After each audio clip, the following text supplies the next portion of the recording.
చెప్తాను. ఇంత మంచి చేసిన నాకు ఓట్లు వేయలేదన్నాడు. ఆయనకి మతిమరుపా లేకపోతే ఏదైనా అయిందా, చిప్పు పోయిందా అని అర్థం కావట్లేదు. ఎన్నికలు ఓడిపోయిన తర్వాత ఎన్నికలకు ముందు ఏం చెప్పాడు, మీ ఇంట్లో మంచి జరిగితే నాకు ఓటేయండి లేకపోతే లేదని చెప్పిండు కదా.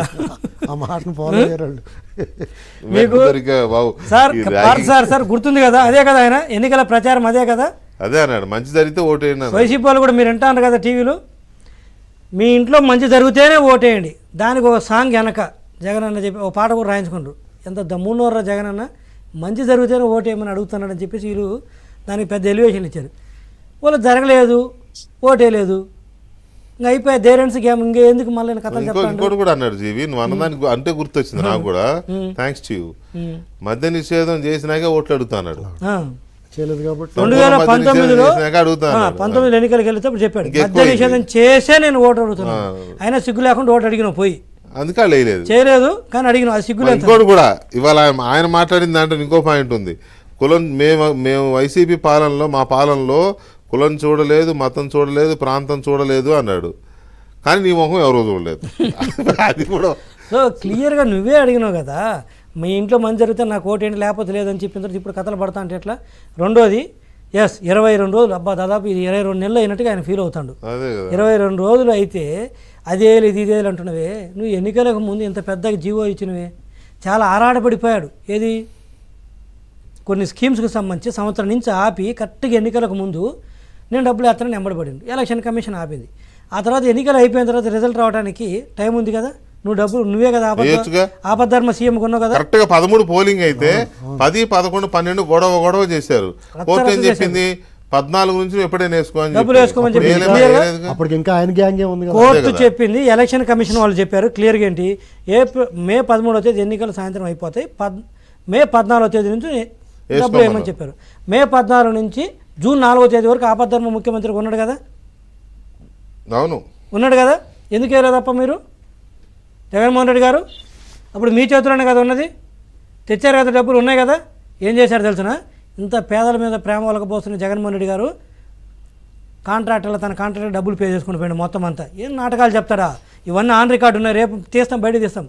అప్పుడే తీసాము, ఇప్పుడు తీసేది నేను అప్పుడే చెప్పాను కదా, తీసే లెక్కలు చెప్పి నేను ట్వీట్ కూడా చేశాను, ఉన్నాయి మొత్తం. ఎందుకు కూడా కథలు చెబుతాడు. అయ్యా మీరేం బాధపడాల్సిన అవసరం లేదు, ఆంధ్రప్రదేశ్ ప్రజల గురించి మీరు వదిలేసి వెళ్ళిపోతేనే, ఈ రాష్ట్రాన్ని వదిలేసి వెళ్ళిపోతే అంతకు మించి ఆంధ్రప్రదేశ్ ప్రజలు ఏ తల్లి వందనం కోరుకోవట్లేదు, ఏ మహిళలకు ఇచ్చే 1500 కోరుకోవట్లేదు, వాళ్ళు ఏం కోరుకోవట్లేదు. ఇస్తే తీసుకుంటారు, మేము ఇస్తాం. మీరేం దాని గురించి ముసలి కన్నీరు, నీ ముసలి కన్నీరు ఎవరికి అక్కర్లేదు. మీరు నేను ఏదో బెంగళూరు వెళ్ళి కూర్చున్నారు కదా ప్యాలెస్లో, మేము రామనుకున్నాం, మళ్ళీ వచ్చేసారు మీరు. నిజం సార్, నిజము. సో మీరు అక్కడ ఉండండి ప్రశాంతంగా పోయి, మీరు హైదరాబాద్లో ఉండలేరు, మీరు అమరావతిలో ఉండలేరు, మీకు మిగిలింది అది ఒక్కటే. నేను ఇంకోటి చెప్తాను వెంకటకృష్ణ గారు,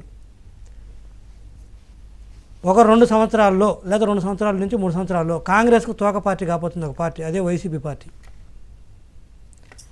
కాంగ్రెస్కు మీరేదో విచిత్రంగా చూస్తారు, నేను చెప్తుంది నిజమే. ఆలోచిస్తున్నా, కాంగ్రెస్ తోక పార్టీ అంటే చెల్లి ప్రెసిడెంట్గా ఉంటే ఆ పార్టీతో కాంగ్రెస్కు తోక, వీళ్ళందరూ నెటకారం చేశారు కదా, ఆ పార్టీకి తోక పార్టీ ఇలా అన్నారు కదా. ఈ పొద్దు నేను చెప్తాను, ఇది తోక పార్టీ అవుతుంది. ఇది కాంగ్రెస్కు వైఎస్ఆర్సీపీ పార్టీ తోక పార్టీ కాబోతోంది.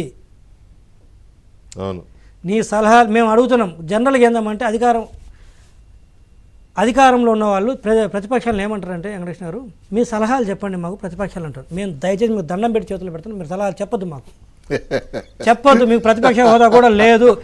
వినటానికి కొంచెం రూడ్గా ఉండొచ్చు, కొంతమంది న్యూట్రల్స్కి నేను చెప్పిన స్టేట్మెంట్ బాధ కలిగించవచ్చు, కానీ ఎందుకంటే వాళ్ళకు మంచి చేయాలన్న ఆలోచన ఏ కోచం లేదు జగన్మోహన్ రెడ్డి గారికి. ప్రజలకు మంచి జరిగితే ఓర్చుకోలేరు ఆ మనిషి. అది పెదాల్లోనే ఆయన మాట్లాడే మాటలు, గుండెల్లో ఆయనకు ఉండదు. ఈరోజు మేము ఏ దాడులు చేయకపోయినా కూడా, అరాచకాలు ఏం లేకపోయినా కూడా అరాచకాలు జరుగుతున్నాయి, దాడులు జరుగుతున్నాయి అంటూ చూసావా? ఎందుకో తెలుసా, అది మేము చేస్తానట్లే, ఆయన చేయాలని కోరుకుంటుండు.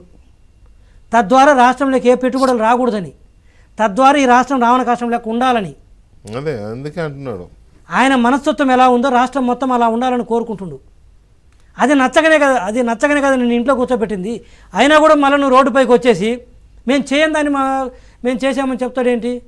అందుకే నేను చెప్తున్నా, కోరుకుంటుండని.